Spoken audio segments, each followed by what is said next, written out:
Aí eu fiz a inscrição, saí da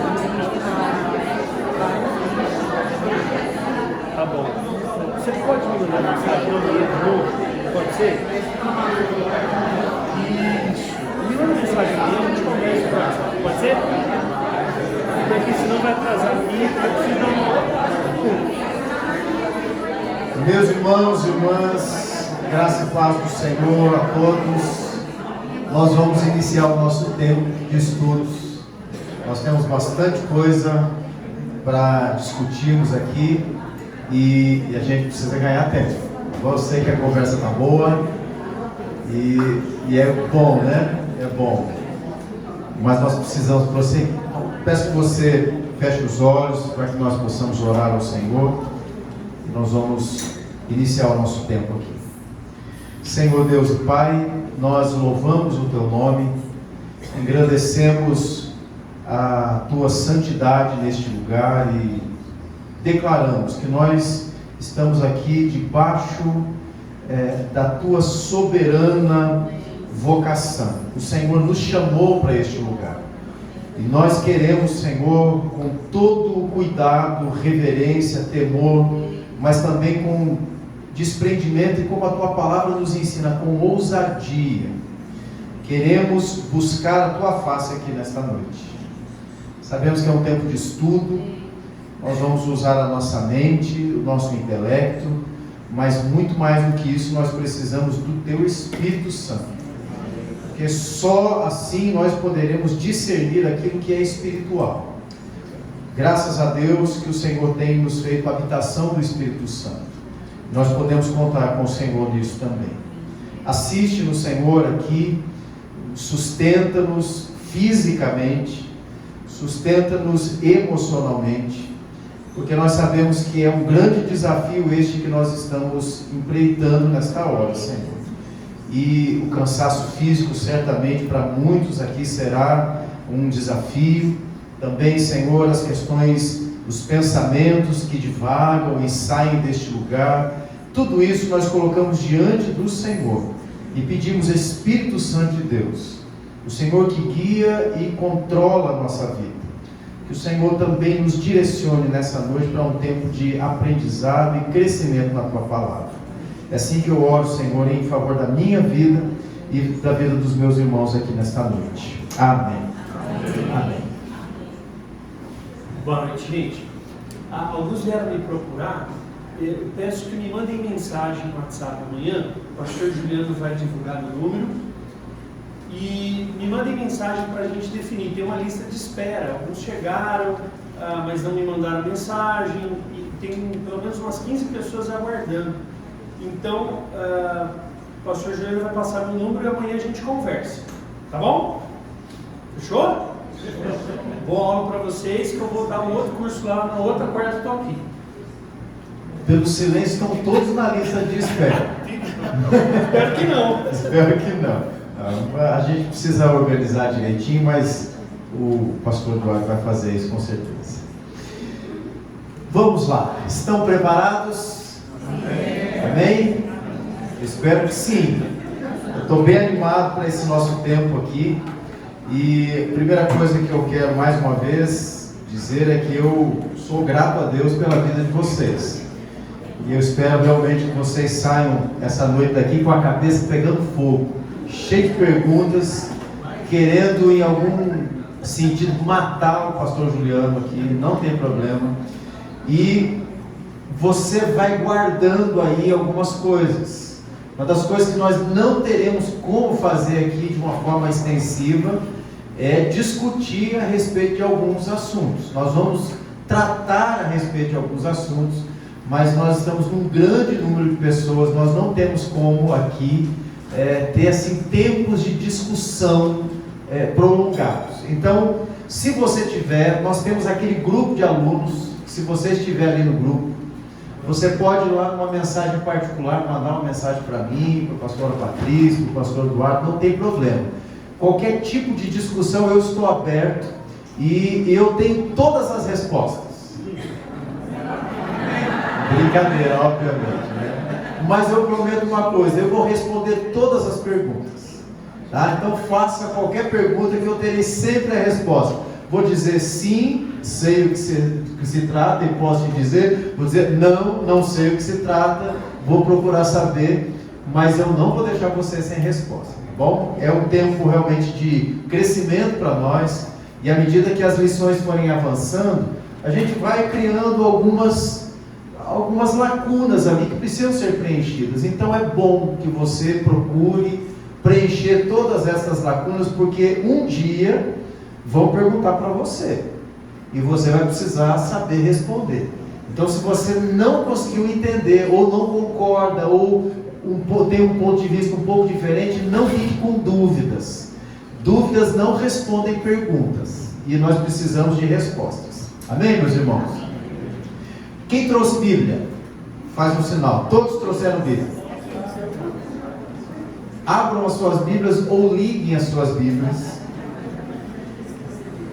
Efésios capítulo 2, verso 8 e 9, será o texto que nós vamos usar como texto base para a nossa lição número 1.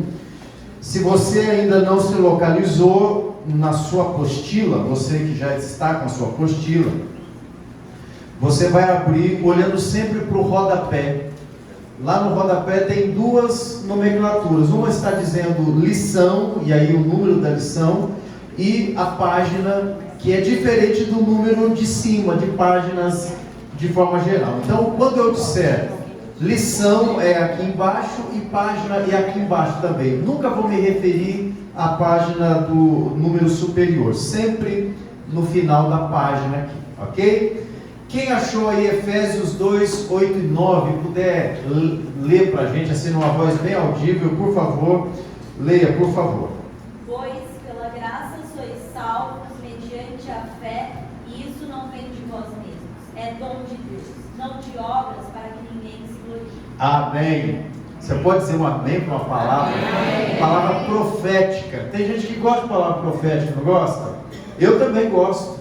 E essa é uma palavra que nos dá assim um ânimo, uma esperança.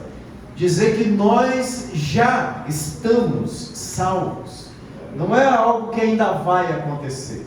Nós já estamos salvos. Mas nem sempre essa é uma certeza verdadeira.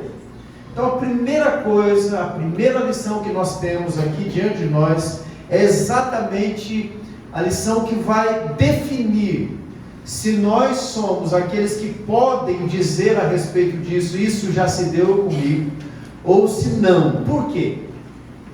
Grande maioria dos problemas que nós enfrentamos quando começamos a cuidar de pessoas é que muitas delas não sabem exatamente se são ou não salvas através do sacrifício de Cristo.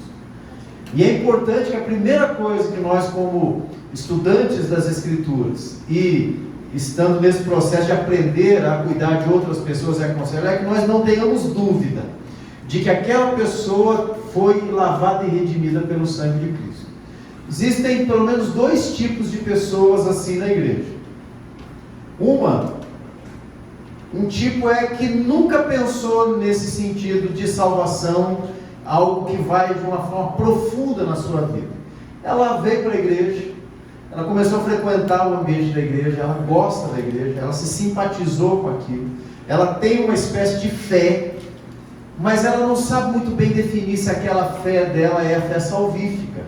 E a primeira coisa que nós precisamos fazer é ensiná-la a respeito do que é realmente crer na salvação em Cristo Jesus.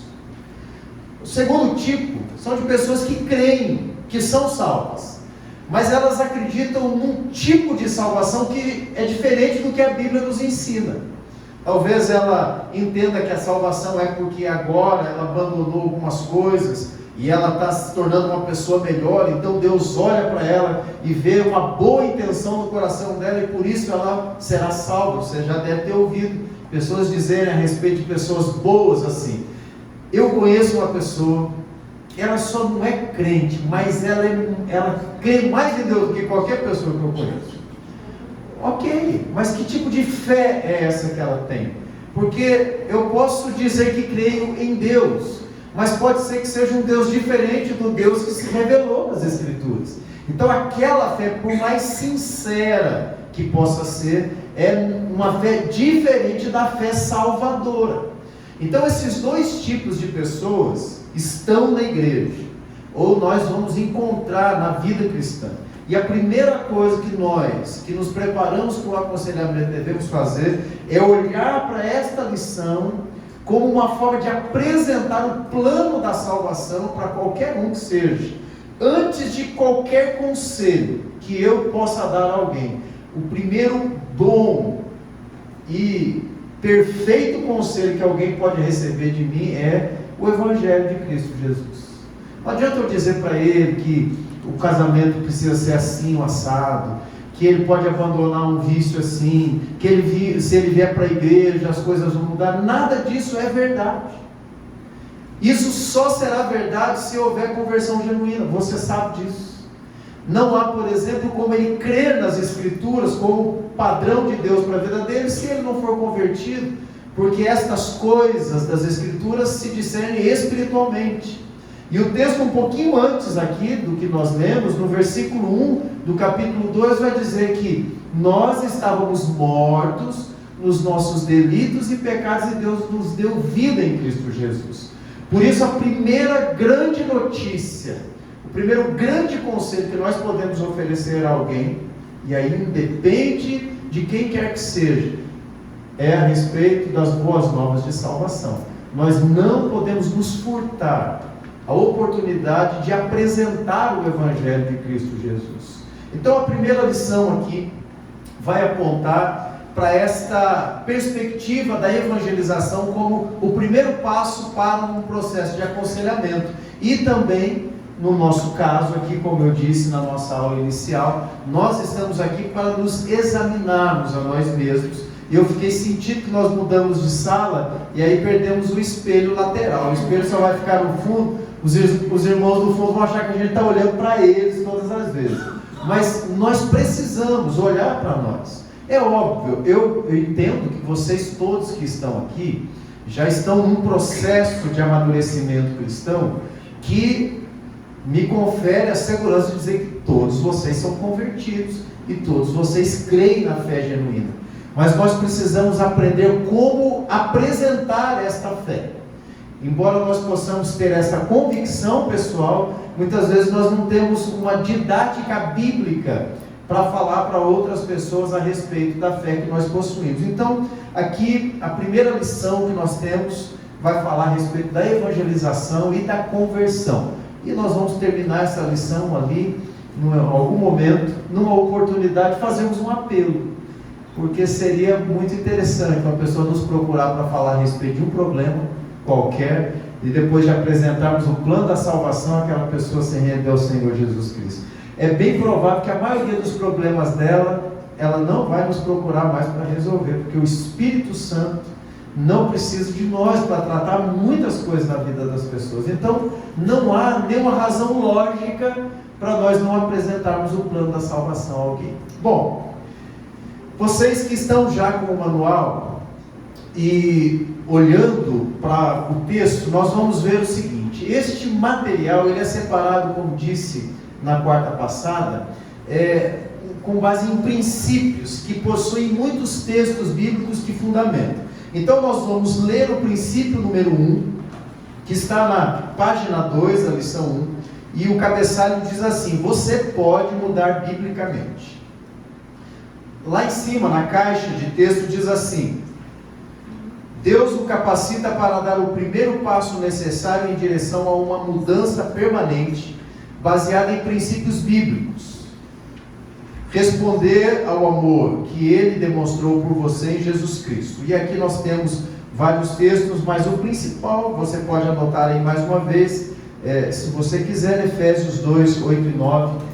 Este é o texto principal dessa nossa lição. Lá em cima, em negrito, está escrito assim: o plano de Deus para que você mude biblicamente está centrado em seu Filho Jesus Cristo. Agora veja o princípio 1. O padrão de Deus é de perfeição, e você não pode alcançar por esforço próprio. Você não pode salvar a si mesmo. nem depender de outro ser humano qualquer para redimi-lo. Você precisa admitir a sua incapacidade de alcançar o padrão de Deus e se arrepender do seu pecado, reconhecendo a sua condição de perdido e crendo sinceramente de todo o coração no Senhor Jesus Cristo. Então você recebe o dom da vida eterna e o perdão dos seus pecados pela graça e misericórdia de Deus. Toda esta afirmação longa neste parágrafo está baseada nestes textos que vão sendo entrelaçados. Então, aqui é uma espécie de resumo daquilo que nós vamos ter ao longo da lição. Nós não vamos nos ater a isso, porque a tarefa que nós vamos receber durante a semana vai exigir de nós cada um destes textos lidos e talvez até anotado na sua Bíblia, de anotação. Então, se você tem aí uma Bíblia de estimação e não quer rabiscar, eu aconselho você a usar outra Bíblia, porque uma das tarefas que nós temos é anotar e marcar na Bíblia, porque em algum momento você vai ver que uma Bíblia anotada faz milagres para a nossa memória. Quando você abre assim, onde que está mesmo aquilo aí, tem uma frasezinha ali, está aqui, Então não perca esse hábito, anote. Então, uma das coisas que eu quero colocar aqui como uma forma de ilustração, pense quais são algumas coisas que os crentes fazem para demonstrar aos outros que eles se comportam como crente. Pense um pouquinho aí. Vamos escolher algumas opiniões aqui. O que um crente, quando quer mostrar que é crente, ele faz? Pense aí. Alguém pode sugerir, por favor. Alguém? Vou falar um aqui. Chamar Jesus de Senhor. Todo crente que é crente vai chamar Jesus de Senhor. O que mais? Recém-convertido. Quando ele é crente, recém-convertido. Ninguém pode, está todo mundo comendo. A primeira aula é sempre assim, eu vou dar estrelinha, hein? Quer testemunhar de Cristo e falar de Cristo para todo mundo. Quem me chamou? Tudo que é da glória. Tudo que é da glória. Deus usa umas frases assim. Antes ele falava uns palavrões, agora ele usa misericórdia, essas coisas que você substituiu ali. Ótimo, vocabulário. O que mais? O que mais que um crente? A paz do Senhor, É verdade. Dependendo da denominação, graça e paz, Paz de Deus. Paz de Cristo. Eu tenho uma história que chegou um bêbado numa igreja e aí uma irmã toda simpática foi cumprimentar ali. Era acostumada a falar exatamente a paz do Senhor. Ele cumprimentou a paz do Senhor e ele, a paz da senhora. Ele ficou feliz. Então tenho o hábito de falar a paz do Senhor, para todo mundo. Bom, algumas outras coisas, por exemplo, dizer que ama a Deus, Eu amo a Deus. Deus, eu te amo. A gente não diz isso. Levanta a mão. Convive bem com todos. Ele dá ofertas, Pelo menos a grande maioria. Alguns demoram um pouco para converter o bolso, Mas Deus vai quebrando ali as cadeias, Enfim, vejam que todas estas coisas que aparentemente trazem uma áurea de cristão, vocês concordam que uma pessoa não convertida pode apresentar todos esses comportamentos? Nós não conseguimos saber por estas coisas exteriores quem são aqueles verdadeiramente convertidos ou não. Por isso nós não podemos simplesmente receber alguém e supor que aquela pessoa seja realmente convertida. Por isso apresentar o plano da salvação, mesmo que para um crente que nós já convivemos há muito tempo na igreja, seria muito importante. A primeira coisa é nós não termos esta dúvida se aquela pessoa é realmente convertida ou não, porque pode ser que ela tenha convivido com a igreja, aprendido todos esses jargões, acostumado com aquele ambiente, mas ela não tem a certeza disso que a Bíblia chama de salvação. Então um bom conselheiro não vai perder a oportunidade de apresentar o plano da salvação. Então, aqui nós temos um resumo daquilo que é o plano da salvação. Nós não vamos ter como, nos nossos tempos de aula aqui, olhar todas essas frases e versículos. Então, nós vamos simplesmente apontar algumas coisas e nos determos em outras para que a gente tenha assim, a oportunidade de discutir aqui, mas aquelas partes principais aqui da lição, e depois na tarefa em casa vocês vão esmiuçar isso aqui de capa a capa. Então vá lá para a página 3, você pode mudar biblicamente e você vai ler lá na caixa em cima escrito assim: embora a vida eterna seja um presente, muitos rejeitam. Essa é uma verdade bíblica. Aí os textos estão aqui. Número 1, numeral romano, diz assim: se você ainda não estabeleceu um relacionamento pessoal sincero, honesto, puro e genuíno com o Senhor Jesus Cristo, você tem um problema espiritual que somente Deus pode resolver. Fora desse relacionamento com Jesus você está, e eu só vou ler aqui a letra A até H, diz assim: irremediavelmente separado de Deus, espiritualmente morto em seu pecado, hostil para com Deus, cegado por Satanás, mantido cativo para fazer a vontade dele, destituído de poder para vencer o controle do pecado em sua vida, incapacitado para entender as coisas de Deus, incapacitado para agradar a Deus ou andar no seu caminho, incapacitado para viver uma vida espiritualmente significativa e frutífera. Por que essas afirmações? Nós não podemos nos esquecer que existe uma inclinação natural, e nós estamos sendo bombardeados por isso, de não falarmos daquele que é o motivo pelo qual o Senhor Jesus morreu na cruz do Calvário. O texto de Romanos vai dizer que Jesus morreu pelos nossos pecados. Como é que eu vou apresentar as boas novas de salvação sem lembrar o indivíduo de que existe uma realidade no pecado em que ele se encontra, e que o sacrifício de Cristo é o único remédio para aquela morte que ele vive, Então, nós não podemos esquecer que as pessoas não gostam de ouvir a respeito de pecado. Elas usam as palavras: eu tenho um problema, eu tenho uma dificuldade, eu andei escorregando aqui e ali, O sujeito vai falar a respeito de uma traição no casamento e fala: pastor, eu dei uma escorregada. Não, é um adultério, não é uma escorregada. Escorregada é na lama, na água molhada. Então vejam que essas coisas, isso se tornou muito natural, e a igreja acaba sendo influenciada, e para nós a ideia, não, nós não vamos ficar falando de pecado, porque isso espanta as pessoas.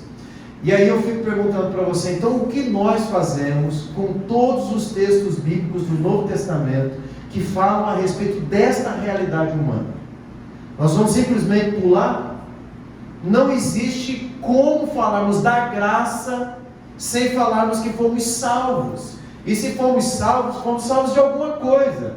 Nós fomos salvos da ira de Deus, e ela se manifesta dos céus, a ira de Deus, Romanos capítulo 1, versículo 18 em diante, contra toda a impiedade e injustiça dos homens. Então, a primeira coisa que nós precisamos apresentar a alguém que busca em Deus uma solução para a sua vida, é a solução mais importante, é o remédio mais importante que ela poderia receber: a remissão dos pecados na pessoa de Cristo Jesus. Então, essa realidade precisa ficar clara.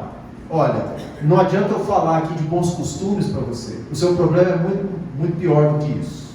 A sua realidade é esta: você, sem Cristo, está afastado do relacionamento com Deus. Você vai ouvir todos os caminhos levam a Deus, a pessoa é boa, só falta se converter. Nossa, não é possível que uma pessoa boa dessa, ela vá para o inferno. Nós não podemos nos encantar com isso. Nós ficamos com o que a Bíblia diz. Então, ao ler estes textos aqui, da letra A à letra H, você vai encontrar muita literatura bíblica para te dar suporte a esta afirmação, de que a primeira coisa que o indivíduo precisa é estar em paz com Deus. Segundo ponto aqui, numeral romano: a resposta bíblica para o seu problema espiritual baseia-se no caráter de Deus. Aqui tem duas coisas interessantes. Primeiro, não há como agradar a Deus por justiça própria. Não há mérito algum no homem e sem um substituto, qualquer ser humano, eu estou colocando todos nós aqui na mesma categoria, sem Jesus Cristo como mediador dessa nossa relação com Deus, não há como agradar a Deus. Por isso o próprio Senhor Jesus disse a respeito de si mesmo: eu sou o caminho, ninguém vai ver ao Pai senão por mim. Não há. Então não adianta a pessoa, não, eu creio em Deus do meu jeito, eu conheço Deus, não é como vocês creem, mas eu creio em Deus. Tudo bem, mas isso não significa outra coisa senão você estar caminhando para a perdição, do seu jeito, mas está. Então aqui a resposta bíblica para o problema espiritual que o homem possui baseia-se no caráter de Deus. Agora vejam a letra A, só vou ler aqui. Deus é justo, portanto em seu estado de pecado você enfrenta a ira e o julgamento divinos. Letra B, por outro lado, Deus é amoroso e não deseja que você pereça no seu pecado. Ele o atrai a seu Filho Jesus Cristo. Então veja que existe aqui uma maneira de falarmos a respeito de Jesus. Não é vem para Jesus. Não, peraí, você precisa de Jesus. Porque a impressão que alguns apelos nos dão é que Jesus está ali quase que implorando para a pessoa: venha, eu quero ser o seu Senhor. Quer dizer, que tipo de Senhor é esse que implora? Não existe essa característica do senhorio em Deus. Deus é justo e Ele cobra o pecado. E qual é o pagamento pelo pecado? Qual é o salário do pecado? A morte. E não só a morte física, a morte espiritual. Então Deus é justo. E sem este caminho, né, este pagamento, esta substituição, qualquer um está caminhando para a ira de Deus. Esta é a forma. Primeiro eu apresento o problema, depois eu entrego a ele a solução. A solução é o amor de Deus revelado na pessoa de Cristo Jesus. Então aqui nós temos um resumo inicial da condição humana e de como Deus resolve este que é o maior problema. Já que queremos usar a palavra problema, nós vamos substituí-la, né? O maior problema que nós temos é o nosso pecado. A teologia desta igreja, assim como da grande maioria das igrejas reformadas, vai dizer a respeito de uma doutrina da antropologia que apresenta o homem como um ser totalmente caído. A doutrina, o nome é depravação total. Obviamente não significa que tudo que o homem faz é mal, obviamente que não. Porque existe uma graça refreando a maldade humana e Deus não vai permitir. Mas se Ele não nos refreasse, antes de sermos alcançados pela graça especial, nós poderíamos ser tão maus quanto nós pudéssemos. Deus é quem nos refreia. Mas essa doutrina da depravação total vai dizer que todo ser humano, todos os aspectos do ser humano foram afetados pelo pecado original. Então existe um efeito perverso no homem, que é da sua natureza humana, que o inclina para a maldade, e este pecado por si só, um único ato pecaminoso já receberia a sentença que Deus prometeu dar, a morte. Então não é se eu sou muito pecador ou pouco pecador. Todos, sem o substituto que é o Senhor Jesus Cristo, estão na mesma condição. Um assassino, um promíscuo e uma criança que começou ali a mentir para o seu pai e para a sua mãe. Todos estão na mesma categoria de pecadores que carecem da graça. O apóstolo Paulo, escrevendo aos Romanos, talvez o texto esteja aqui em algum lugar, vai dizer que todos pecaram e carecem da glória de Deus, e a glória de Deus foi revelada na pessoa de Cristo Jesus. Então, nós precisamos lembrar isso sempre, e esta é uma mensagem verdadeira da mensagem do Evangelho. Ponto 3, a resposta para o seu problema espiritual encontra-se no Filho de Deus, Jesus Cristo. Eu só vou ler aqui: pelo seu amor gracioso e misericordioso, já que você não poderia, você não poderia salvar-se a si mesmo, nem fazer coisa alguma que merecesse a favor e a misericórdia de Deus, Jesus pagou o preço completo da sua redenção, morrendo na cruz, pela penalidade do seu pecado. E aqui está então, muitos textos aqui que você vai ter como subsídio aí para as suas afirmações, e você pode escolher decorar um deles ou vários deles, para na hora que você estiver falando a respeito desta pessoa de Cristo como Salvador e Mediador, você citar a Bíblia, porque a nossa autoridade vem da palavra de Deus. Nós podemos falar muita coisa legal, mas a autoridade bíblica é só o texto que está nas Escrituras mesmo. Agora pulem aí para o ponto 4. O texto vai dizer assim: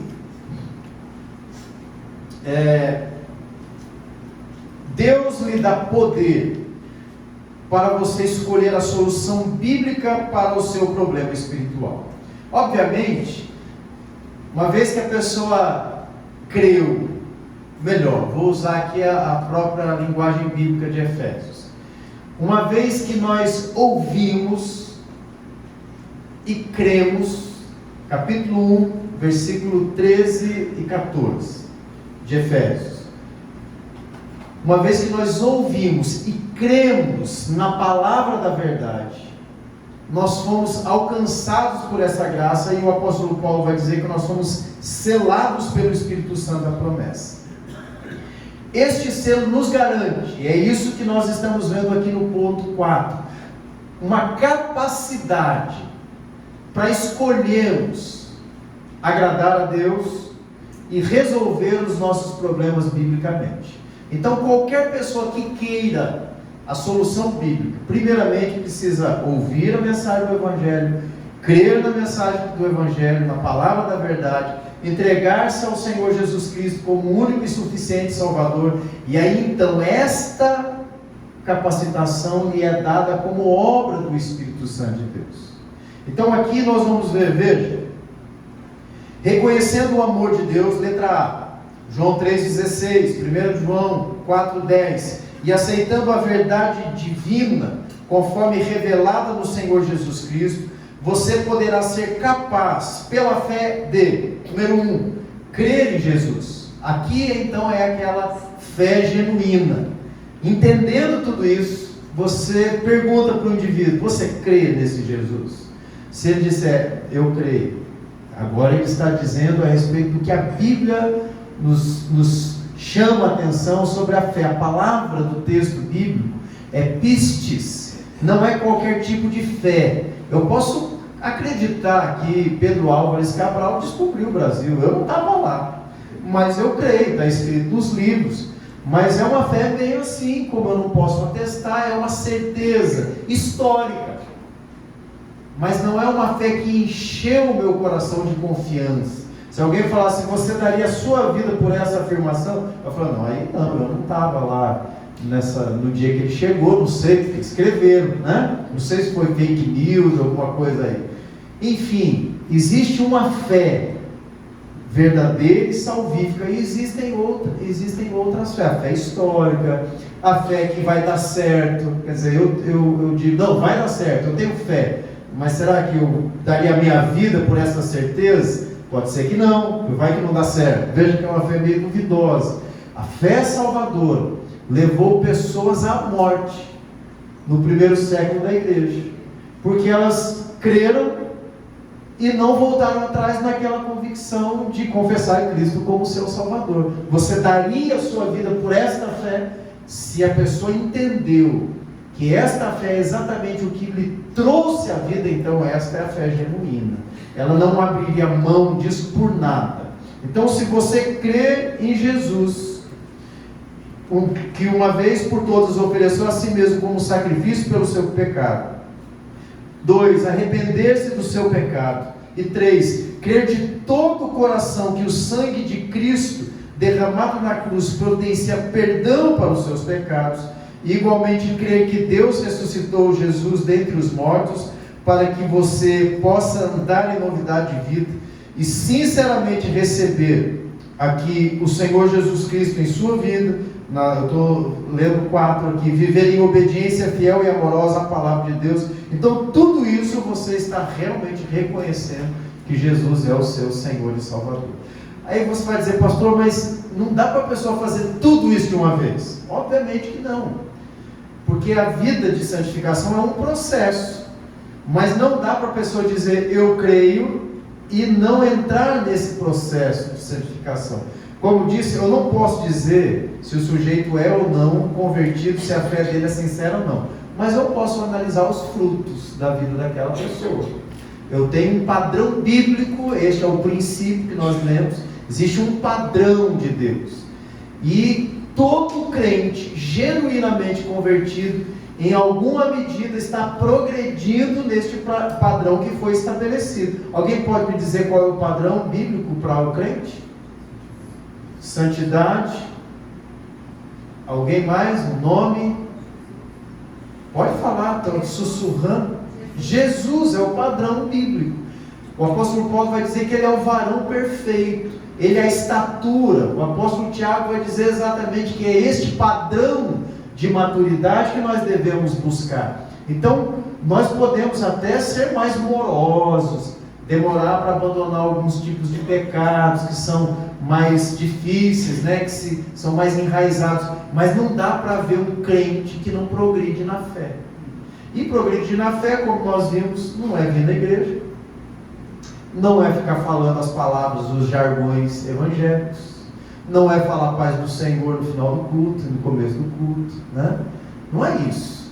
Existem outras coisas que revelam o fruto do Espírito na vida de alguém que é genuinamente convertido. Então, estas coisas apontam para uma verdadeira conversão. Letra B. Algo que nós normalmente não fazemos, mas deveríamos fazer. Se você rejeitar a verdade de Deus, deixando de se arrepender do seu pecado, e consequentemente de receber o dom da vida eterna pelo Filho de Deus, Jesus Cristo, você estará debaixo do julgamento de Deus, alheio às questões espirituais, destituído de poder para vencer o pecado em sua vida, e incapacitado para agradar a Deus. Tem mais, pelo menos 3 afirmações aqui, que nós não vamos ver agora, veremos em algum outro momento.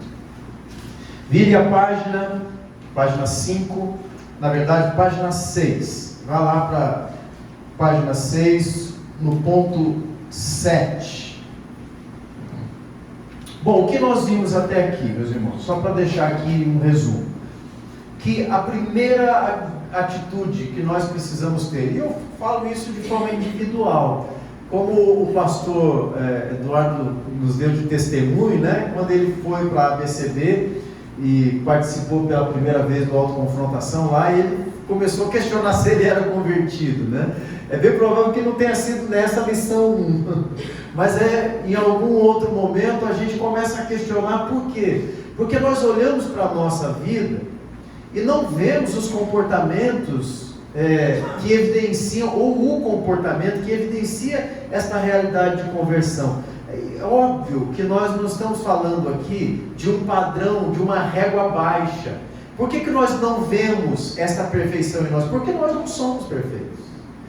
Como o padrão é uma régua muito alta, porque ela é a perfeição de Deus na pessoa de Cristo Jesus, essa é a única forma de nos compararmos e sabermos em que estágio desse processo de santidade nós estamos. Porque se eu olhar para a vida do irmão, talvez eu até seja mais ou menos parecido, né? E não seja tão pior do que ele. Às vezes eu até sou melhor em alguns aspectos, mas esse não é o padrão de Deus. Nós devemos olhar para Cristo e buscar em Cristo esse padrão. Então, não há outra forma de alguém começar a buscar soluções para a sua vida e mudança genuína, sem que ela tenha esse entendimento de que ela precisa de uma mudança, não de exterior, mas de uma vida que brota de dentro dela, e vai fazê-la abandonar determinados comportamentos, não para ela se conformar a um estereótipo evangélico, mas porque aquilo já não traz mais prazer a ela. Eu vou trazer aqui um breve relato da minha vida para vocês. Eu praticamente nasci na igreja. Eu fui criado numa igreja metodista, numa cidade chamada Ibaiti, no Paraná. Sou aqui de Campinas, nasci aqui, minha família mudou para o Paraná, e eu, desde os 6 meses, fui criado nessa cidade. Com 4 para 5 anos, a minha mãe se converteu, foi a primeira evangélica da nossa família, e eu comecei a frequentar a igreja. E eu cresci na igreja. Eu aprendi desde escola bíblica, fui iniciado na música desde pequenininho, com 6 anos já participava desses coralzinhos infantis, tocava violão, cresci na igreja. Quando eu tinha por volta de 17 anos, a minha mãe faleceu. Ela teve um câncer bem, assim, foi violento, foi bem rápido. Com 42 anos ela morreu.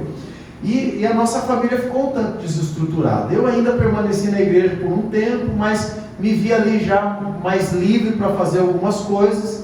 E acabei que antes dos 18 anos eu saí da igreja. Fui viver uma vida sozinho, mudei da região onde os meus avós moravam, fui sozinho com 17 para 18 anos para o Mato Grosso e fiquei morando por lá. Fiz uma vida lá, fiquei até junho desse ano morando lá no Mato Grosso. E nesse período que eu estive fora das coisas de Deus, eu pude perceber o seguinte: eu comecei a experimentar coisas que eu nunca tinha experimentado na minha infância, nem ensinado a respeito daquelas. Pelo contrário, eu cresci na igreja, eu tinha toda aquela cultura evangélica, e eu fui para uma vida completamente desregrada, promíscua, e me meti com muitas coisas ruins. Mas uma das coisas que mais me pegou mesmo é o fato de eu ter me tornado um viciado.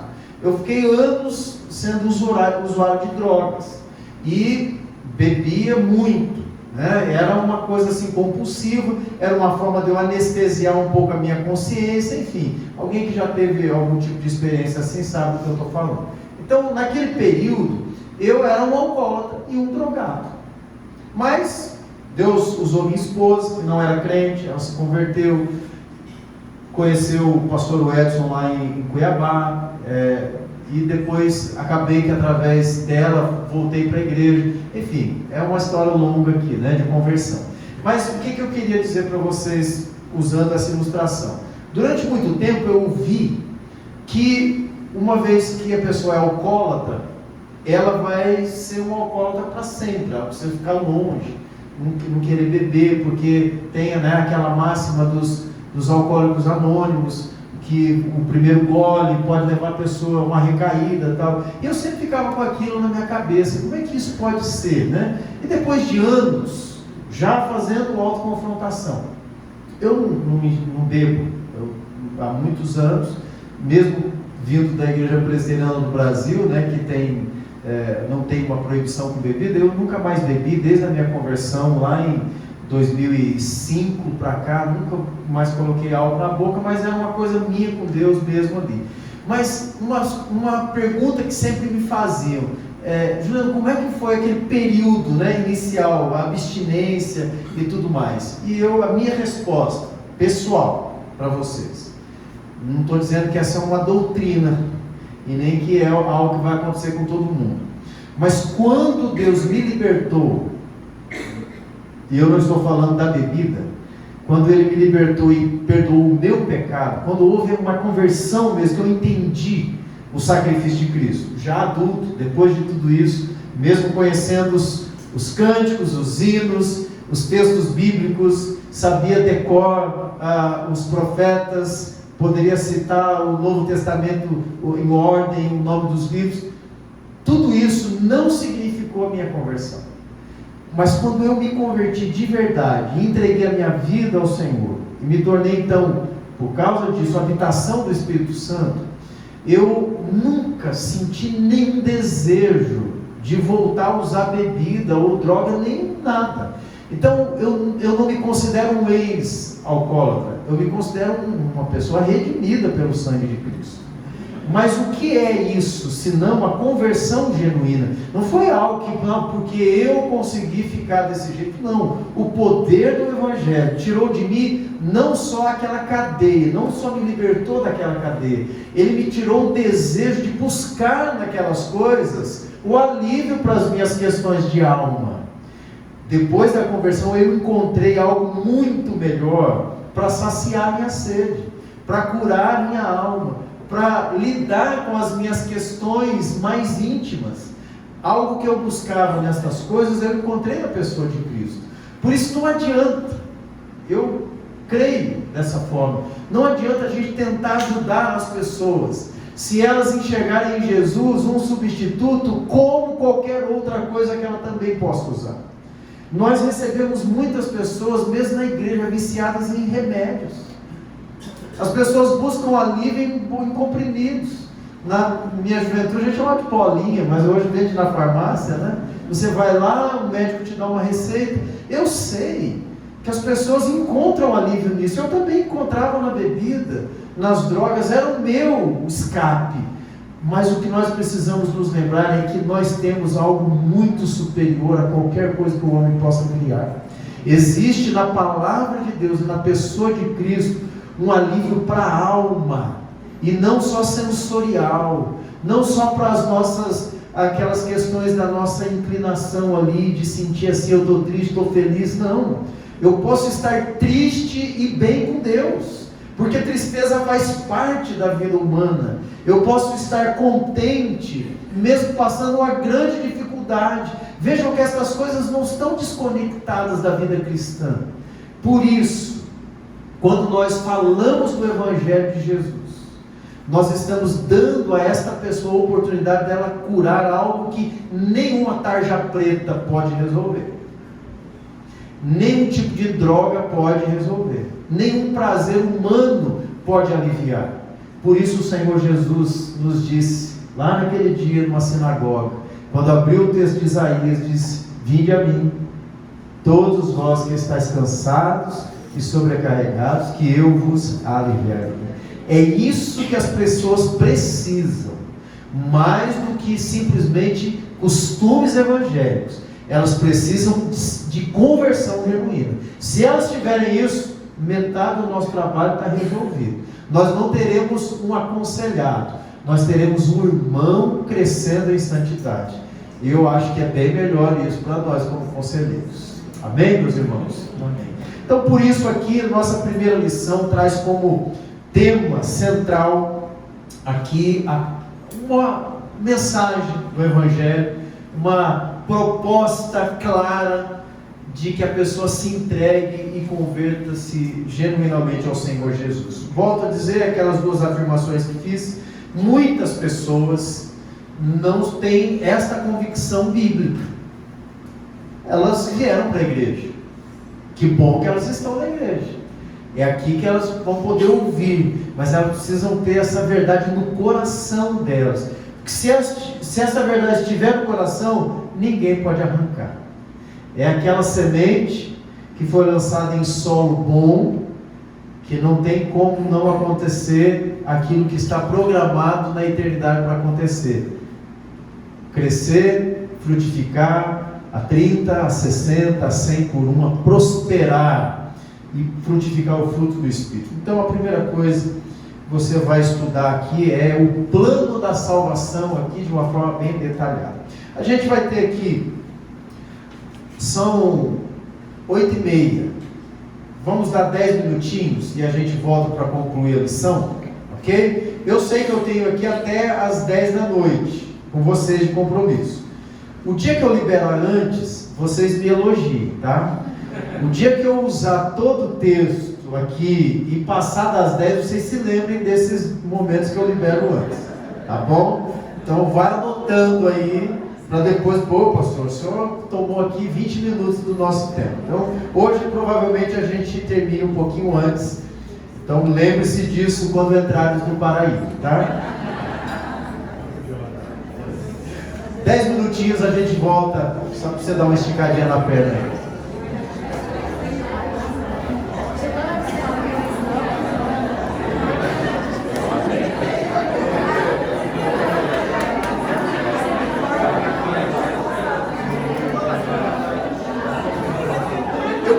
Não, eu quis. Quando eu quero café, eu coloquei isso, uma capinha, porque eu tenho essa muito.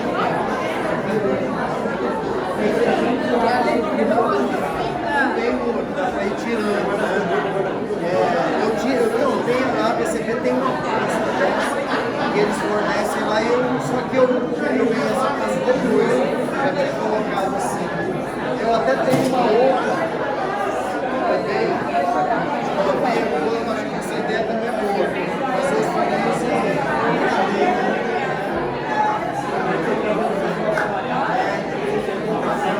não, tem aqui uma coisa assim, mas eu não.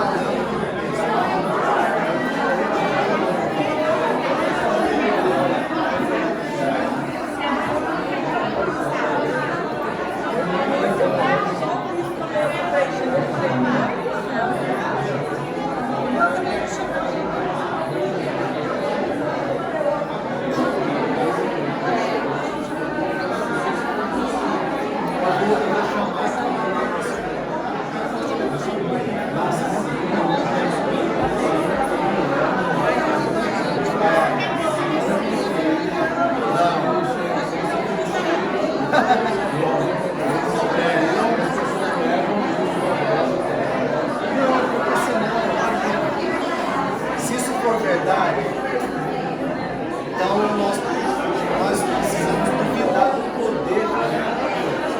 Se o texto bíblico diz que até o último dia nós estaremos prontos,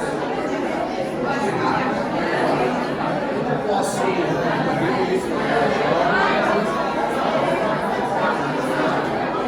Mas isso é uma coisa de psicologia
eu vou explicar. Tem um formuláriozinho que eu vou entregar para vocês no final.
meu óculos. Eu tive que comprar um desse de farmácia. Pra ler é bom, mas assim não serve nada.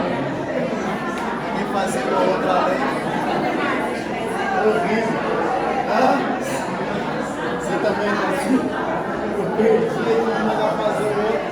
Então sempre foi esse enxerga, mas é assim, o meu olho não é a mesma. Então eles não entendem de 2 graus diferentes, né? Cada lei.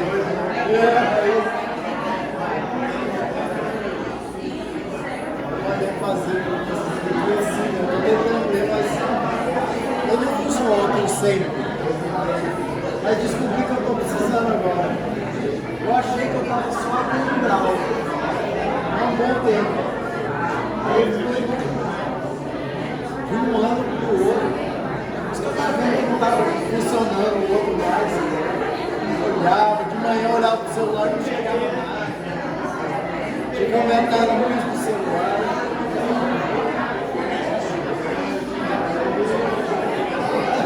Eu vou soltar o pau de céu.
continuar e caminhar para o final.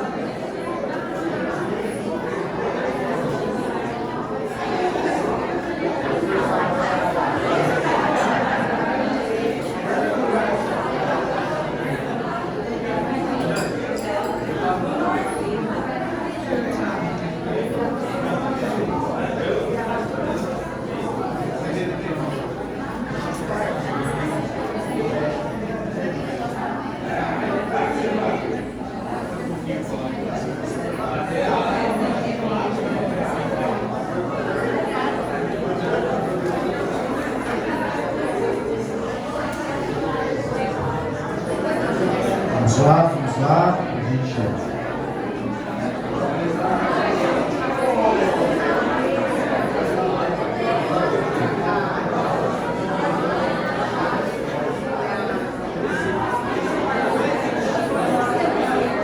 Meus irmãos, se vocês abrirem a apostila de vocês, na página 5, no ponto 5 da página 5, você vai ver o seguinte, página 5 em numeral romano ali. Pela fé você pode dar o primeiro passo para mudar biblicamente. E aí vai estar escrito assim: se você ainda não deu esse primeiro passo para mudar biblicamente, pode dá-lo agora mesmo. Simplesmente diga a Deus que você reconhece a si mesmo como um pecador e que necessita do perdão que Ele oferece.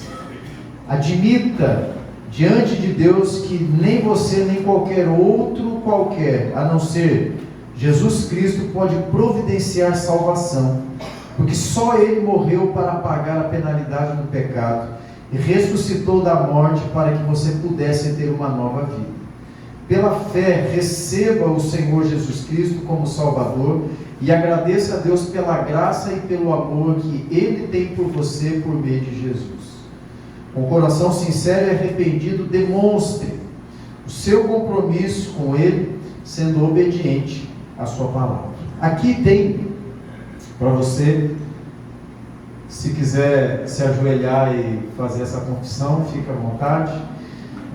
Nós todos em algum momento já fizemos isso, mas nós precisamos aprender, e essa formulação aqui, ela é muito concisa, e seria bom se você tivesse pelo menos esta ordem que foi colocada aqui, no momento em que você estivesse de repente evangelizando alguém, falando de Cristo para alguém.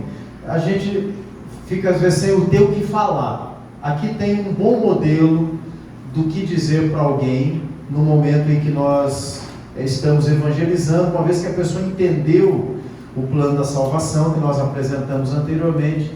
Seria bom se nós tivéssemos uma formulação rápida. Por quê? Às vezes isso acontece numa conversa ali no consultório médico.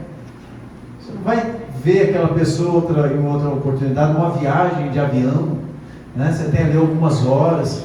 O evangelista tem que estar sempre pronto para falar de Cristo. E nós não podemos perder a oportunidade. Opa, isso aqui acabou.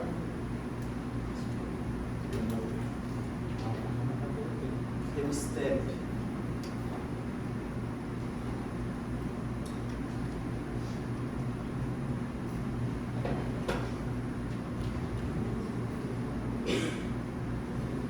Oi. Ótimo, vamos lá. Encostei. Obrigado. Nós vamos ver aqui um pouquinho agora, nesse segundo momento, algo que vai nortear a nossa forma de enxergar as coisas até o final dessa apostila. Então, até aqui nós falamos do plano da salvação, e agora nós vamos começar a falar a respeito do processo de mudança. Então, a primeira coisa que a gente precisa entender, e eu acho que eu mencionei isso de forma muito rápida, é que todas as lições, mesmo a lição que não tem parte A e B, ou parte 1 e 2, todas elas se dividem em 4 pontos para a gente começar a estruturar isso mentalmente. Então a lição vai nos dar a base bíblica para aquela afirmação que ela está apresentando, como nós vimos até agora. Todos os textos que falam do homem, da sua condenação e de como ele pode alcançar a salvação, a base bíblica para a afirmação que nós estamos fazendo. No segundo momento, a lição vai apresentar a diferença entre o caminho do homem e o caminho de Deus para a solução daquele problema. A parte 3 da lição vai nos dar então uma metodologia de como nós podemos alcançar aquela mudança, um método de mudança. E a parte 4 então vai ser a prática, como nós colocamos, uma vez que entendemos tudo isso, como é que nós colocamos em prática. Nessa lição, como nós temos lição 1 e 2, você pode mudar biblicamente 1, você pode mudar biblicamente 2. Nós vamos ver a parte A e B, que é a base bíblica e esta diferença entre o caminho do homem e o caminho de Deus. Eu estou dizendo isso porque todas elas terão essa mesma estrutura. Então, até mesmo para você encontrar isso de uma forma clara, né, no texto da apostila, seria importante você manter essa estrutura em mente. Algumas lições têm mais de um princípio bíblico. Nessa lição só tem um princípio bíblico. Nós lemos lá princípio número 1. Se você for olhar um pouquinho, a lição 2 já terão 2 princípios bíblicos, o 2 e o 3 na mesma lição. E isso tudo vai ser essa divisão que vai estar sendo apresentada. Então aqui, nós vamos começar nessa segunda parte de cada lição que nós temos, que é a diferença que há entre o caminho do homem e o caminho de Deus. O ponto aí é o ponto 7 no numeral romano, que eu vou ler o cabeçalho, que diz assim: em sua busca para encontrar uma vida plena de satisfação, alegria e paz, você precisa entender a diferença entre o caminho do homem e o caminho de Deus. Aqui é o que nós acabamos de falar antes do intervalo. Existem outras formas de buscar alívio e soluções que nós conhecemos, mas elas são contrastadas com a solução que Deus tem para nós. Então, de um lado está as nossas soluções, e do outro lado está a solução de Deus. Isso é apresentado nessa apostila, sempre usando o caminho do homem e o caminho de Deus. Por exemplo, uma crise conjugal. Qual é a solução do homem? Divórcio. O que mais? Briga. O que mais? Traição, né?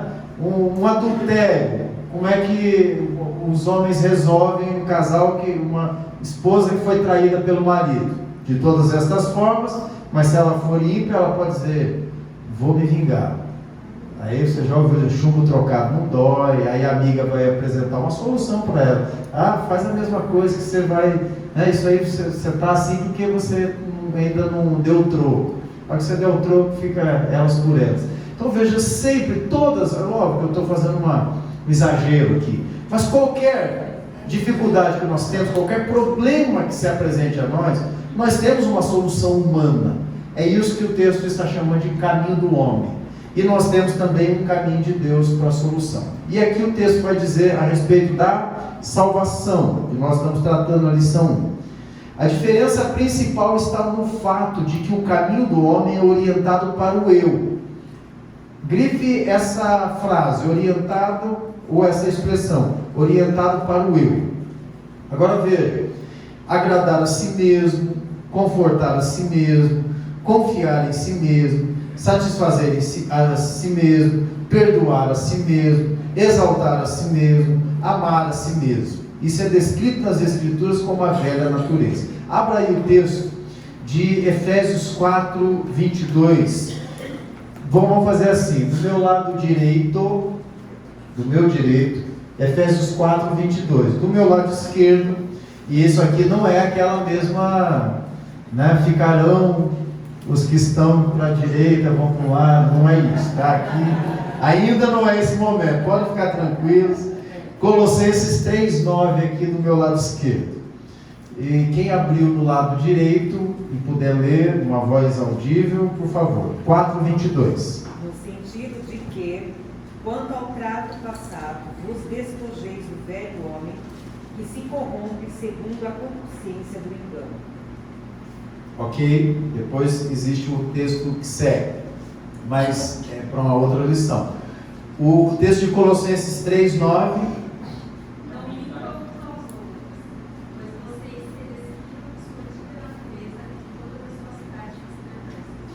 Ok, obrigado, meus irmãos. O que o texto está, estes textos e vários outros vão estar dizendo para nós? Que nós nascemos com uma natureza. O Senhor Jesus falou para Nicodemos, naquela conversa ali de madrugada, que aquilo que é nascido da carne é carne. E nós conhecemos o texto das Escrituras que diz que a carne não herdará o reino dos céus. Então existe uma natureza que o texto bíblico usa a expressão velha natureza. Todos nós possuímos. Imagine você, dentro de você tem duas realidades e elas estão em guerra. Existe uma natureza pecaminosa e existe uma natureza santa sendo gestada em você, e a cada dia que passa, a cada momento desta vida nova que você está vivendo, uma vai morrendo e a outra vai se fortalecendo. Nós precisamos nos lembrar que a velha natureza é como um leão. Ele está magrinho muitas vezes, quase que inanição, lá no cantinho da parede, mas ele está vivo, não morreu, está ali meio, caquético, sarnento, com a juba já bem defasada, mas está lá. O que ele precisa para retomar a ferocidade e nos atacar? Só você começar a alimentar ele com um pedacinho de carne, alguma coisinha ali, daqui a pouco, quando ele recobrar as forças, como ele é um leão feroz, ele vai vir de novo para fazer aquilo que ele tem como natureza. Então nós temos dentro de nós uma natureza pecaminosa. E o que nós vemos aqui é que nós precisamos nos despir dessa natureza. O texto de Efésios vai dizer que, quanto ao trato passado, vocês devem se despir do velho homem. Essa ideia de tirar uma roupa envelhecida, rasgada, suja, contaminada, não serve mais para nós. Nós não queremos mais usá-la, mas ela ainda está nos vestindo. Então eu não consigo tirar essa roupa de uma vez só. Eu vou tirando essas coisas por partes. É quase que como uma atadura da múmia. Você vai girando, né? Mas existe um processo inverso disso. Eu não posso simplesmente tirar minha roupa e não vestir nada. E o texto que a minha irmã leu aqui de Efésios vai dizer que a sequência é exatamente isso. Eu vou me despojar de uma antiga natureza e vou me revestir de uma nova natureza. O processo aqui é o processo da santificação. Todas as coisas na vida do crente passam pelo processo de despojar-se e revestir-se. Despojar-se e revestir-se. Lá na lição 5 e 6 você vai ouvir isso e vai esmiuçar isso que eu estou dizendo. Mas por quê? Porque este é o caminho de Deus para nós. O caminho do homem, pelo contrário, está aqui apontando para algo que é para ele mesmo. Qual é o caminho do homem da antiga natureza? Agradar a si mesmo, confortar a si mesmo, amar a si mesmo. Você já ouviu isso várias vezes. Existem muitas tendências de cuidado e aconselhamento que vão dizer exatamente isso aqui. Eu não vou ficar discutindo com você agora, tá? Porque você vai se deparar com os textos bíblicos. Então eu quero só mostrar para você que existe uma solução humana. Não, você precisa cuidar mais de você, amar mais você, pensar mais em você. Tudo isso é a solução humana. Mas qual é o caminho de Deus? Se eu como crente, que diz servir a Deus, eu preciso saber. Eu estou no caminho de Deus para a solução desse problema, ou estou usando outros artifícios para resolver um problema que me apresentou aqui, ou meu, ou de uma outra pessoa. Então, aqui está sendo colocado assim: o caminho da velha natureza, tudo isso a si mesmo, a si mesmo, a si mesmo, a si mesmo, a si mesmo, eu. Uma coisa interessante, eu já estou lidando com aconselhamento há muito tempo. Normalmente a pessoa senta lá para conversar e você quer ouvir. É isso que a gente faz de cara, a gente para ouvir. E você percebe uma pessoa ensimesmada com muita facilidade. Ela consegue numa frase colocar praticamente todos os verbos e as orações da frase apontando para ela mesma. Quando ela vai falar a respeito de alguém, ela fala, mas ela se coloca naquela história também, como se ela fizesse parte daquilo ali. É isso que a solução do mundo instiga o coração pecaminoso do homem a fazer. Quantas vezes você já ouviu alguém dizer que nós precisamos amar a nós mesmos? Não precisa levantar a mão. Alguém já ouviu alguma afirmação desse tipo? Nós precisamos aprender a amar a gente. Enquanto a gente não aprender a amar a nós mesmos, nós não vamos saber amar os outros. Talvez você já tenha ouvido isso aí. Quantas vezes nas Escrituras você leu esta ordem de Deus para a sua vida? Você não acha estranho? Seria uma boa resposta, se não fosse exatamente o contrário disso. Por quê? Nós já amamos a nós mesmos. Nós não temos nenhuma dificuldade de amar a nós mesmos. Eu vou chocar você aqui, tá? Um suicida ama-se a si mesmo, a ponto de não pensar em mais ninguém para resolver o seu problema. Não importa se ele tem um filho que vai ficar sofrendo, se a esposa vai ficar viúva, se a mãe vai chorar, não importa, eu quero resolver o meu problema. Se para isso eu preciso tirar a minha vida, não me importo com os outros. Está respondida a sua pergunta? Como a nós mesmos, diz o texto. Ele não diz que nós devemos amar a nós mesmos. Ele amarás a Deus sobre todas as coisas e ao próximo como a si mesmo. Isso, aí é uma questão de atitude, né? O amor não é uma atitude nesse ponto para si mesmo. Existem outros. O cuidado né? O apreço por si mesmo, a satisfação são atitudes. O amor é mais como a Bíblia chama o amor de uma inclinação, é um verbo, né?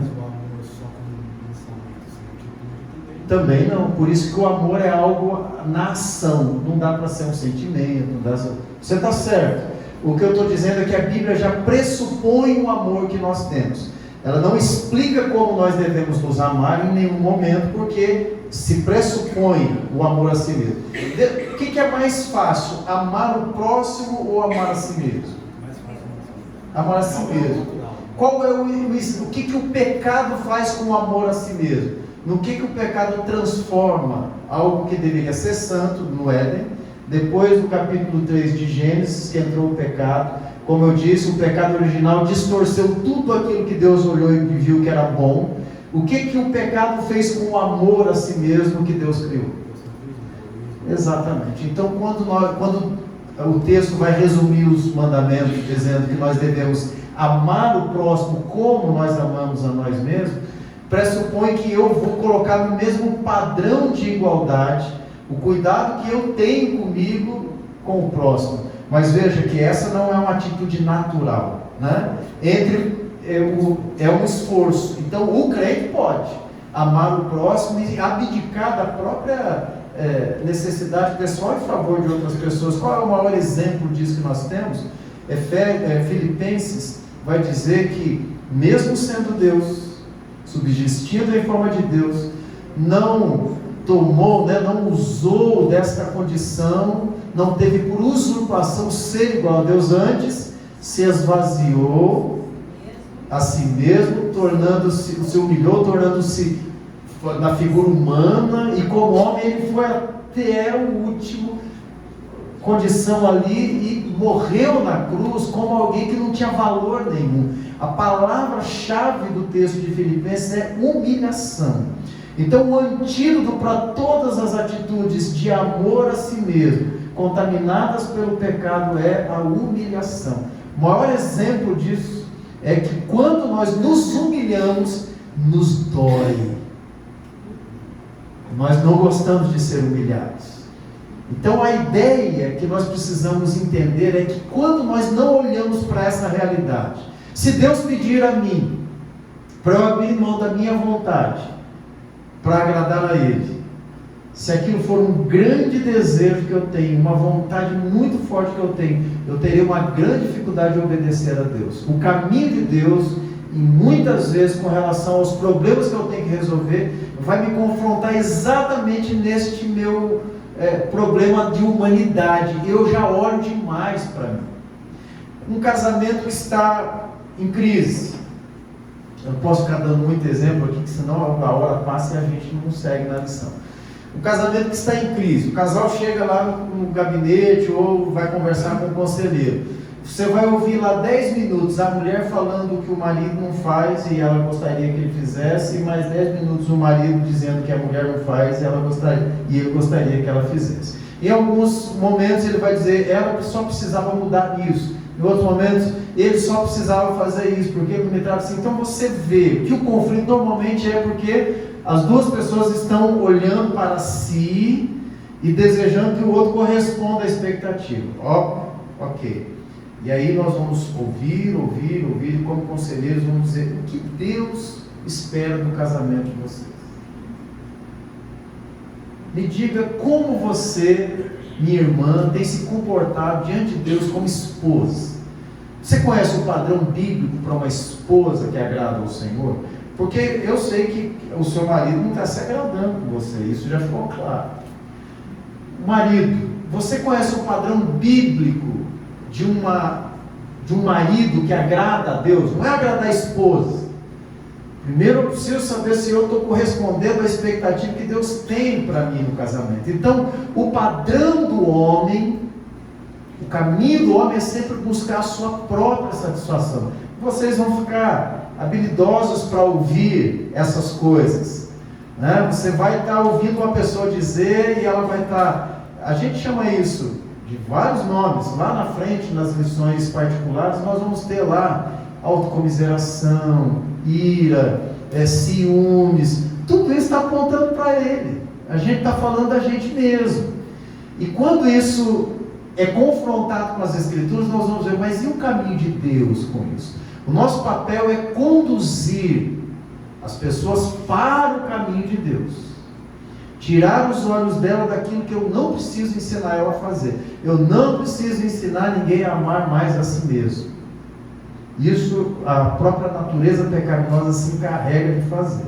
Eu preciso ensinar a pessoa a ser discípulo de Jesus. Agora vocês lembram lá o texto de João, quando o Senhor Jesus, aquele que quiser vir após mim, tome e siga. Pode falar, meu irmãozinho.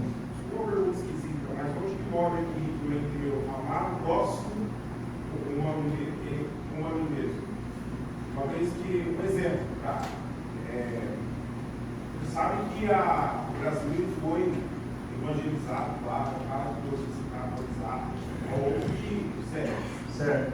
E aí, beleza, foi quebrando essa cadeia de amar nós mesmos e amar o próximo. Só que chegou um momento que eu falo que eu tenho uma experiência da minha avó.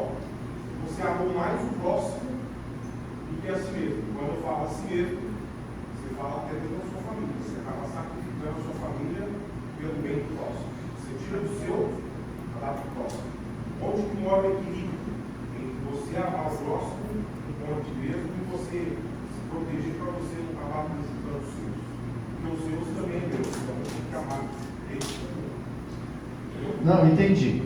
Bom, nesse caso em particular, talvez aquela referência bíblica que diz que primeiro os de casa, né? Depois os de fora. Oi? Isso, os familiares, a família da fé, que são os de casa, e depois os de fora. Eu não conheço o caso específico, né, da sua avó, mas a questão que eu estou levantando aí, existe sim um equilíbrio, obviamente, né? Existe uma sabedoria. O livro de Provérbios está cheio dessas diretrizes de como nós devemos lidar com esse tipo de comportamento, de conduta para com aqueles que são de fora. O meu foco aqui, ele tem a ver com com a questão do egoísmo mesmo, né? Não é no serviço.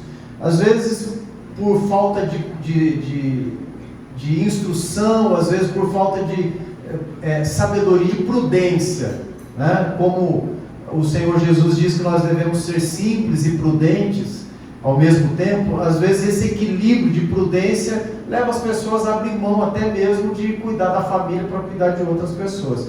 Mas a Bíblia diz que nós devemos ter uma prioridade muito clara, e o cuidado inicial é para com os de casa, né? E depois, na medida que a gente tenha condições, ajudar os de fora, os de casa da nossa família, da família da fé, e depois terceiros. Eu acho que a igreja, de uma forma geral, se encarrega de cuidar dos de fora, mas nós da igreja devemos ter um cuidado maior com aqueles que são da fé. Inclusive, mas assim, a gente vai ter um pouquinho mais à frente algumas lições. Por outro lado, nós não podemos usar esse argumento para não ajudar, né? Porque senão seria um egoísmo, e aí eu só estou achando um jeito, como os fariseus, né, faziam com relação à oferta. Diziam que aquilo ali era consagrada ao templo, que não podia ser ofertado, e deixavam o pai e a mãe passar necessidade, porque aquilo ali de alguma forma era santificado. Então, existe um equilíbrio sim, mas a Bíblia nos instrui claramente como nós devemos lidar com isso. Bem, bom, vamos só ler aqui o ponto B desse texto aqui, que diz assim: o caminho de Deus é, primeiro, regenerá-lo e mudá-lo. Nós já lemos o texto de Efésios. Se nós lemos do 22 ao 24, nós vamos ver então essas duas formações ali muito claras, o processo de mudança: despojar-se e revestir-se. Número 2, capacitá-lo e fortalecê-lo para amadurecer à medida que você.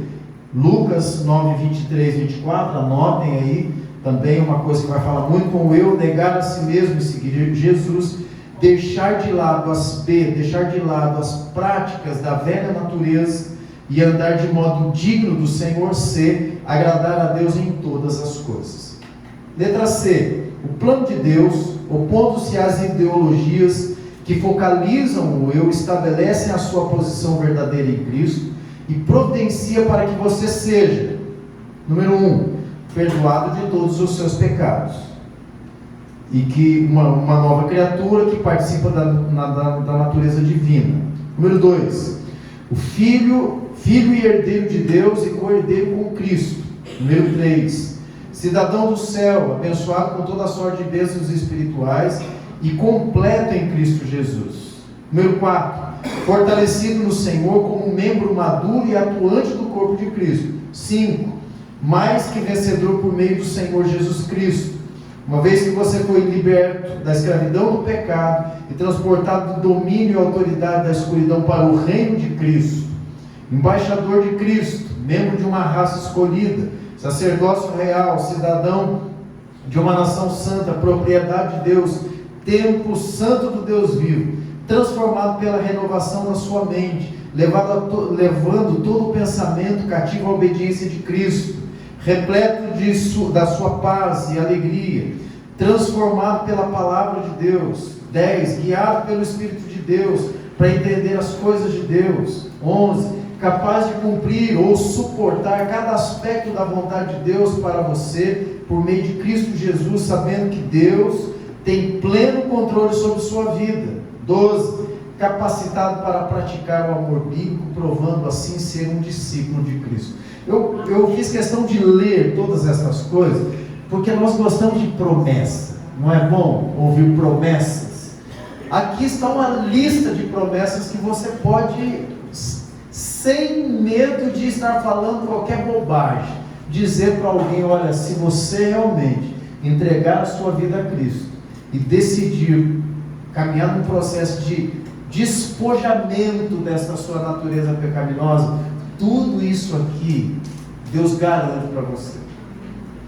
Isso é bom demais, a gente ter isso em mente, e até para nós, quando nós passarmos algum tipo de aflição, nos lembrarmos dessas promessas que nós temos por parte de Cristo Jesus para a nossa vida, nossa caminhada cristã. Bom, Você vai aqui, e chegou aqui ao final da nossa lição, você vai ter aí uma semana, daqui até quinta-feira, ou quarta-feira, para você cumprir estas tarefas que você encontra aí na página número 8. Abra aí agora a lição 1, tarefas. Essa é a parte que eu mais gosto. Página 8, explicar as tarefas. E alguns vão sair, pastor, isso aí está fácil. Está fácil. Vamos tirar de letra. Faça uma aposta, mas não posso, né? Apostar não pode. Deveria, né? Não deveria. Então tá. Vou dar vocês mais 2 minutos na semana que vem, no nosso intervalo. E quem sabe providenciar um cafezinho para vocês, né? Para que a gente não durma. Já teve aqui uma, como é que a gente fala? Uma proposição, né? Aceita. Vocês vão chegar aqui na semana que vem, muitos de vocês vão falar assim, pastor, é muita coisa para fazer. E é só o começo. Não quero te desanimar, quero te animar. Não vou mentir para você, nós temos muita Bíblia para ler. Tá? Nós vamos ler Bíblia. E aí ninguém vai poder dizer para nós assim, vocês estão falando que não sabem. Nós vamos dizer, você pode até não acreditar no que eu estou dizendo, mas é Bíblia o que eu estou te falando. Então eu quero que você olhe para isso como um manual de discipulado em profundidade para a sua vida. Você vai ler Bíblia. Você não vai ter tempo para ficar vendo WhatsApp, Instagram, aquela série que você estava gabaritando, programando ali. Esquece isso aí. Os próximos meses você vai ficar envolvido com as Escrituras. Se você for um bom leitor da Bíblia, se você pegar a sua Bíblia agora e abrir lá em Naum, em 4 segundos, Naum, na 2, na 3, na 1, não. Se você for bom de Bíblia, para achar ali e tiver uma prática com isso, cada dia desse você não vai gastar mais do que 30 minutos para fazer essa lição. Mas é provável que, à medida que você vai encontrando os textos e aquilo vai te chamar a atenção, você vai querer saber mais do texto. E aí você vai se deter e olhar ali as referências cruzadas. Eu incentivo a você. Primeira vez que eu comecei o autoconfrontação e fiz as lições como devem ser feitas e prestei relatório, eu gastava em média 1 hora, 1h10 as lições. Mas foi uma bênção para mim. Eu estava no começo do meu ministério pastoral e eu tirei muitos sermões daqui, e o pessoal nem sabia de onde estava vindo tanta coisa. E era ali, tudo que estava falando comigo eu levava para a igreja. Então muita gente fez autoconfrontação na igreja que eu pastorei sem saber, né? Eles não fizeram as lições, mas ouviram os sermões. Então se você tiver uma boa prática, você faz a sua devocional, porque uma boa devocional não dá para ser feita em 10 minutinhos, né? 10 minutos você faz um café, mas você não faz uma devocional. Então você vai precisar ter um tempo de dedicação. Vá se organizando. Por que eu estou te dizendo isso? Algumas pessoas têm tempo. Por exemplo, se você vir alguém com essa espiralzinha aqui, é gente com tempo. Se você pegou alguém que está com a apostila novinha, é porque ela nem folheou a apostila ainda durante a semana, desde que chegou. Mas você vai precisar folhear. Então, se você não é um como nós que tem tempo disponível, quem falou foi o seu filho, tá? Tem tempo de sobra. Tá de prova, olha lá, tempo de sobra. Então, invista tempo para fazer as tarefas, porque é aqui que a mágica acontece. Nos nossos momentos aqui, é só um apontamento, alguma coisa, né? Mas nas suas tarefas, você realmente vai se aprofundar. Se você olhar aí para a página 8, vai começar dizendo assim: devocionais diárias são vitais para o seu desenvolvimento espiritual. Para auxiliá-lo nessa prática, as tarefas da lição estão relacionadas ao guia de estudo para devocionais diários. Você vai encontrar na página seguinte: os passos básicos para o crescimento espiritual são apresentados aqui junto com as bases para o aconselhamento bíblico genuíno. Então, você vai pegar aqui uma lista, são 7 dias que estão colocados aqui. Veja, a primeira é fácil. Primeiro dia, letra A: escreva em suas palavras o significado de Efésios 2, de 8 a 9, memorize Efésios 2, de 8 a 9, comece a memorizar Mateus 7, 1 e 7, versículo 5, que é o texto da lição seguinte. Então, primeiro dia, olha que melzinho na chupeta. Você vai fazer isso aqui, sei lá, o quê? 45 segundos, né? Já está, pela graça sois salvos, mediante a fé, isso não vem de vós, é dom de Deus, não de obra. Você memorizou. Mateus 1, beleza, está aqui. Olha lá: não julgueis para que não sejais julgados. Ok? Está tudo memorizadinho aí. Dia 2, leia o princípio bíblico, lá do comecinho da lição, princípio bíblico. Você pode mudar biblicamente, parte 1, está lá, lição 1, página 2, marque na sua Bíblia os versículos mencionados. Lembra que eu falei que tem um monte de versículo lá? Vai lá na Bíblia, leia aquela afirmação e vai olhar na Bíblia, ver se aquilo é verdade. Porque nós somos bereanos. Isso. Nós queremos ver na Bíblia se aquilo está dizendo mesmo como está escrito aqui. Então vá lá e marque, anote e faça uma por uma dessas lições. Deixa eu ver aqui se tem alguma nessa primeira lição, se nós temos algum suplemento aqui. Ah, sim. A letra H, G também, né? Suplemento 1, ok. Você vai abrir, os suplementos são lá no final da sua apostila, tá? Deixa eu achar aqui qual é a página. É a página, isso, na lição, acho que 24 que começam ali, é isso? Lá no finalzinho, ok. Vai ter uma explicação a respeito do aconselhamento bíblico, suplementos e recursos práticos. 423 em diante. Você vai encontrar lá estes suplementos que estão mencionados aqui. No sexto dia, na véspera, na terça-feira, você vai ler o que faz o aconselhamento bíblico, está lá no suplemento, e o programa de treinamento em aconselhamento bíblico da BCF, que no caso é a que tem o copyright desse material, e no Brasil é a ABCB, a Associação Brasileira de Conselheiros Bíblicos. Não teve nada para fazer, só ler. Eu estou falando, é muito fácil isso aqui. Eu acho que dá para fazer as duas lições, a parte 1 e 2, numa sentada. Tá? Letra H. Você pode completar o exame que tem lá na lição 23 durante o curso.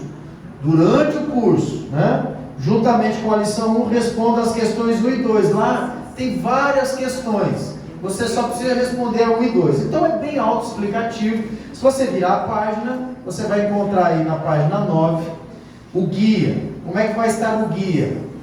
Mastigadinho para você aí. Veja lá. Memorização das escrituras. Está vendo? Primeiro dia. Agora veja como é que você vai ser instruído na devocional. Algo que você vai precisar ensinar futuramente um aconselhado a fazer. Como é que a gente faz uma devocional? Começa em oração. Leia o princípio bíblico, né? Marque na sua Bíblia. Escreva em suas palavras o significado de Efésios. Termine em oração. Tenha ao seu lado os cartões de memorização das escrituras, ou use os seus momentos de folga para memorizar. Cada um tem uma estratégia. Você pode colocar aí um texto aqui na sua tela inicial do celular. Toda vez que você for olhar o WhatsApp, você lembra que você tem que memorizar um texto. E na aula que vem nós temos aqui uma lista. Aliás, deixa eu até fazer uma pergunta. Todos, não? Esses dedinhos balançando, significa que não. Então vocês, dedinhos balançando, eu vou entregar aqui para vocês. Procurem o nome de vocês. Se o nome não estiver aí, busquem lá no final das páginas um espaço e coloquem o nome e marque aí a presença de vocês. Na semana que vem, eu vou escolher um número, sortear um número desses. A pessoa vai vir aqui na frente. Não dá? Dá. Tem gente que nunca ganha nada na vida, né? Mas ele já sabe que vai ser sorteado na quarta que vem. Nunca ganhou uma rifa, nada. A pessoa já está falando, eu sei que sou eu. Já não precisa nem sortear. Agora, se tiver alguém assim, sortudo, e quiser se oferecer, não, pastor, já sou eu mesmo, eu já sei que vai dar o meu número aí, então eu já vou vir preparar. Tá? Nós vamos sortear alguém para declamar aqui Efésios 2, de 8 e 9. 2 frases, gente. 2 frases. Facinho demais. Ixi.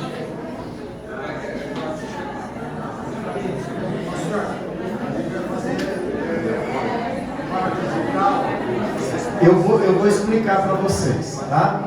Bom, não há dúvidas aqui, eu acho que na forma de fazer as lições. Então o guia vai te jogar para tudo que a gente viu hoje e mais um pouco. Você vai ver aqui coisas que nós não tivemos tempo de analisar, versículos que nós não tivemos tempo de ler, e você precisa cumprir isso daqui. Como é que você vai me prestar contas disso? Eu não vou pegar apostila por apostila para fazer uma avaliação disso, mas nós precisamos avaliar vocês, né? Então não há como não avaliá-los, porque no final do curso, aqueles que completarem a carreira, né? Combati o bom combate, aqueles que chegarem no final, nós queremos certificá-los como formados no autoconfrontação bíblica. Para isso vocês vão precisar cumprir as tarefas. Hoje eu vou distribuir a vocês um formulário para vocês responderem. É um resumo das tarefas que vocês vão fazer. Vocês não vão precisar me passar todas as tarefas, só preencher esse formulário. Esse formulário é a base para a avaliação de vocês. Todas as lições terão um formulário desse aqui para vocês preencherem, tá? Esse é um pré-requisito para a formatura de vocês. E eu espero entregar um canudinho no último dia para vocês, tá? Todos. Então, gastem um tempo da vida de vocês com essa dedicação, ok? Aqui também é da mesma forma simples. Hoje eu vou distribuir, que o Eduardo trouxe impresso. Mas a partir da lição 2, naquele grupo, por isso nós estamos coletando os dados de vocês, assim de novo, buscando. Aqueles que ainda não estão naquele grupo, porque estavam com uma lista de espera, a gente está organizando tudo isso para não ficar esse negócio de papel, né? Nós vamos enviar para vocês o formulário digital. Aqueles que quiserem imprimir e depois tirar uma foto e mandar ou entregar para a gente, mas eu prefiro que vocês façam digitalmente, porque fica mais fácil da gente comunicar isso até ao pessoal da ABCB, que vai fazer a correção para a gente e certificar o nosso curso no final, tá bom? Então, eu vou passar aqui para vocês. Vocês, por favor, vão distribuindo aí, tirem o seu. Pode, por favor. Passe para os irmãos da esquerda, vai que, né?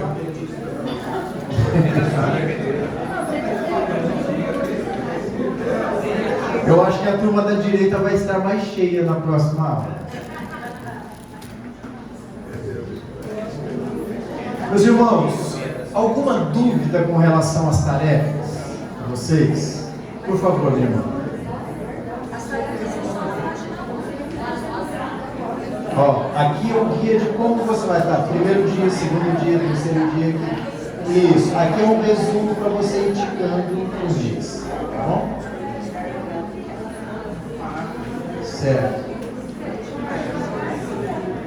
Não. Aqui cada uma dessas coisas é para você, para você ir marcando. Aqui é um resumo do que você vai fazer no dia. No dia você precisa só cumprir os passos que estão no dia. Bom, eu já vi pessoas deixando para fazer tudo no 6º dia. Eu já vi, assim, já ajudei algumas pessoas que deixaram para fazer tudo no 6º dia, porque Deus completou a sua obra no 6º dia, mas Ele fez desde o 1º dia, né? Então, assim, eu aconselho vocês a não cometerem esse erro. Por quê? Mesmo sendo pouco o que tem que ser feito, se você deixar para fazer tudo no último dia, você vai perceber que você vai passar o dia inteiro fazendo tarefa. E aí, lembra que o último dia é o dia da nossa aula. Você vai chegar aqui com o olho fundo. E eu vou saber que você deixou tudo para fazer naquele dia. Eu tenho assim uma revelação às vezes assim, e eu vou saber que você deixou para fazer tudo no último dia. Então não cometa esse erro, tá? Porque se estiver dormindo aqui, se estivesse cochilando, olho fundo, vai dar para saber. Então mantenha a prática, até porque, brincadeiras à parte, meus irmãos, essa é uma prática devocional. Não é só para esse período da nossa vida. Isso aqui deve ser uma prática nossa de vida cristã. E isso aqui vai nos melhorar este momento de devocional. Lá na frente, nós vamos aprender com Timóteo, da carta de Paulo a Timóteo, lá no capítulo 3, como é que a gente extrai de texto bíblico lições assim preciosas.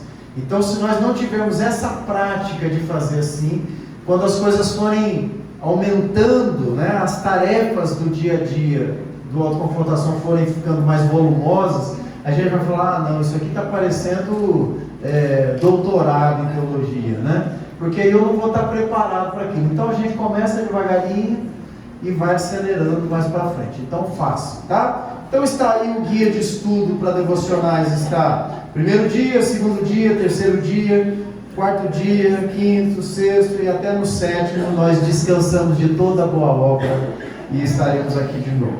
Amém? Mais alguém quer colocar alguma coisa? Olha só, estou parando hoje 32 minutos antes do horário previsto. Estou com crédito, estou com banco de horas, eu estou com um bom crédito para a aula que vem.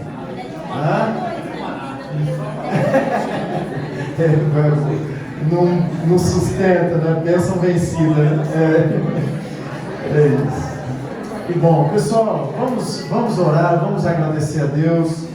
Foi só a nossa primeira aula, nós temos uma longa jornada pela frente, mas eu tenho certeza que Deus vai sustentar esse grupo aqui até o último dia. Amém? Nós vamos fazer uma formatura daquelas assim, beca, chapeuzinho, cabelo jogando para cima, como é que é aquela máquina que gosta de papelzinho lá, Skypaper, bolinha de sabão. Vamos orar, meus irmãos. Obrigado mais uma vez pela paciência e por vir. Para mim está sendo uma experiência ótima estar com vocês aqui. Senhor, eu te agradeço pelo tempo aqui com os meus irmãos e irmãs, e eu sei que o Senhor tem muito para nós ainda, porque a tua sabedoria é inesgotável, e nós crescemos sempre com cada detalhe daquilo que o Senhor tem para nos ensinar. Então que o Senhor aplique estas palavras que foram ditas aqui, os textos que foram mencionados, que isso se torne uma verdade e uma realidade de cada coração que está recebendo essa ministração.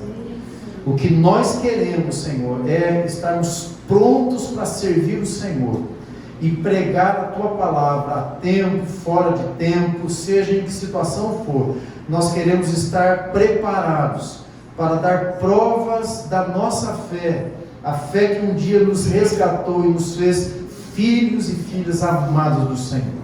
Assim, ó Deus, eu oro e peço também um renovo físico para cada um de nós, para a continuidade desta semana, e que nós desde já, como já estamos fazendo, nos preparemos para o domingo, o dia do Senhor, o culto que prestaremos a Ti. Cada um na sua igreja, talvez em locais diferentes, mas todos servindo o mesmo Deus e buscando agradar a Ti. Abençoa-nos, ó Deus, é o que pedimos ao Senhor, em nome de Jesus, o nosso Senhor e Salvador. Amém? Obrigado, meus irmãos. Deus abençoe. Amém.